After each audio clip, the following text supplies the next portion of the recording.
नमस्तेस्तु भगवन् विश्वेश्वराय महादेवाय त्र्यम्बकाय त्रिपुरान्तकाय त्रिकाग्निकालाय कालाग्निरुद्राय नीलकण्ठाय मृत्युञ्जयाय सर्वेश्वराय सदाशिवाय श्रीमान् महादेवाय नमः।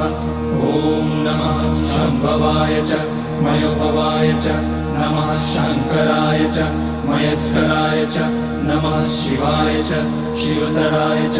ॐ त्र्यम्बकं यजामहे सुगन्धिं पुष्टिवर्धनम् उर्वारुकमिव बन्धनान् मृत्योर्मुक्ष्यमामृतात्। नागेन्द्रहाराय त्रिलोचनाय भस्माकराय महेश्वराय नित्याय शुद्धाय दिगम्बराय तस्मै नकाराय नमः शिवाय। मन्दाकिनी सलिलचन्दन चर्चिताय नन्दीश्वर प्रमथनाथ महेश्वराय